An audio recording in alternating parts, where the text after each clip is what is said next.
So the circular flow of national income is what we are going to be focused on today.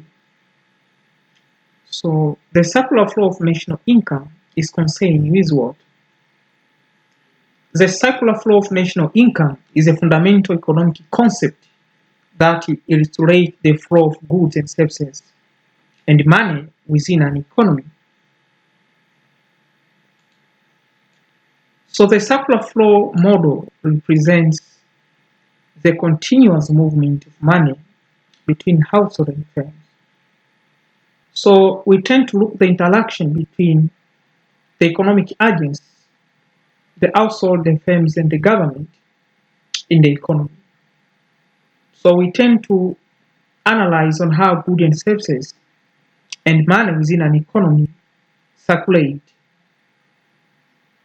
Here now is a breakdown of the key component and assumption under the circular flow of income. The first assumption is that across the economy, the model assumes a closed economy with no international trade. So this means that all goods and services are produced and consumed within the country borders. But also another assumption is no leakage. No leakage. There is no leakage. There is no leakage in the forms of saving. All the income earned by individual must be spent on goods and services, and nothing saved or invested. But it assumes also two-sector economy. The economy is simplified into two-sector: household, consumers, and business.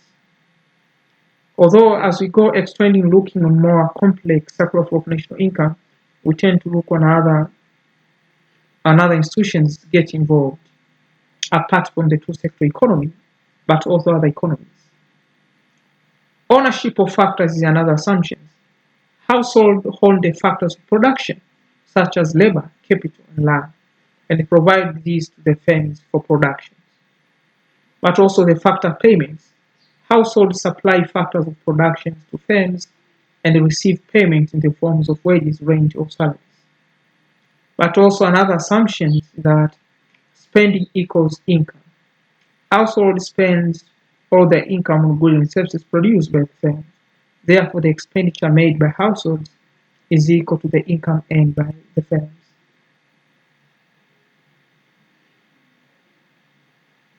So something to understand is that when you try to observe the circular flow process, it begins from the household.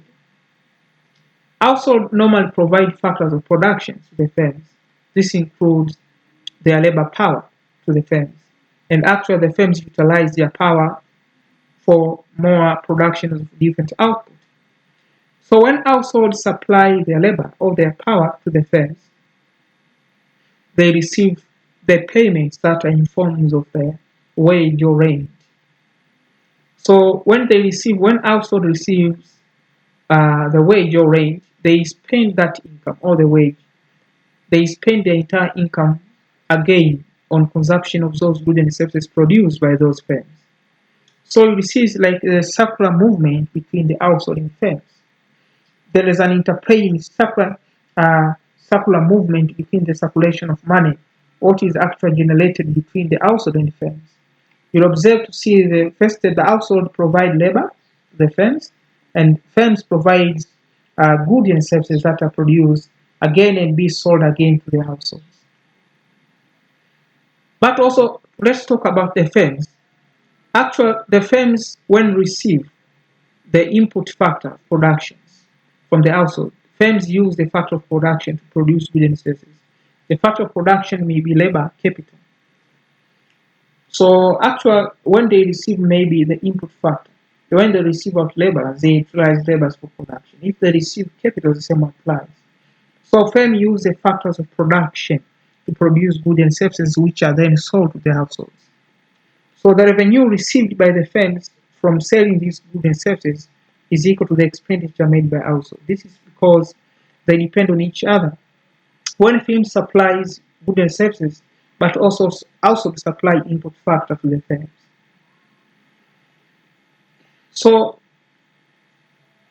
It will be better now we look, let's try to understand the circular flow of national income by illustrating the diagram below. Let's look at the following diagram and see on how actual the circular flow of national incomes operates.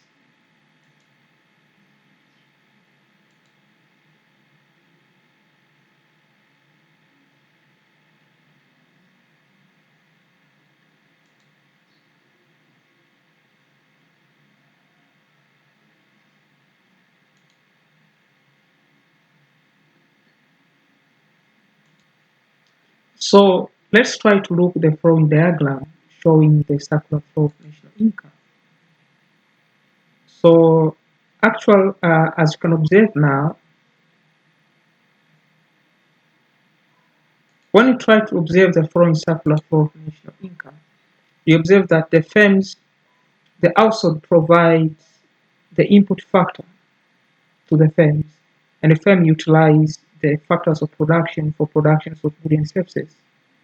And again, now the goods and services are sold back again to the household. So when household give out their labor to the firms, they receive income or salary or wage. Again, they use the income that they received again for the consumptions of sales, for the consumptions of goods and services produced by the firms. So you see now, you observe that the expenditure of firms on input is equal to the income output by selling inputs. That is E is equal to Y. And this actually realize now the national income, the flow of money does not go outside the circular flow of national income. So it will be better now, after understanding this, let's discuss quickly concerning about the leakage and some other concepts important under the circular flow of national income. So let's talk about leakage and injections. So when we talk about the leakage and injection, is that leakage, these are withdrawals from the circular flow. This includes things like taxes, import savings, and capital outflows.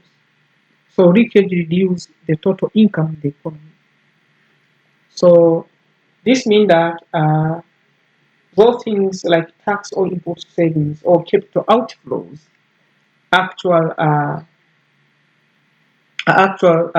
very demonstrated to reduce the total income in the economy. But also the injection, these are additions to the circular flow and include investments, government expenditures, exports, capital inflows. So injections add to the total income in the economy. So these are the additional factors that act as a source for generation of income apart from what is actually known in the circular flow of national income.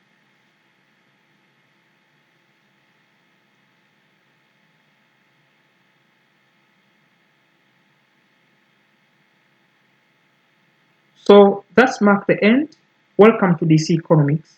Don't forget to watch another video next session concern about the impact of national income. Bye bye. I wish you a nice moment.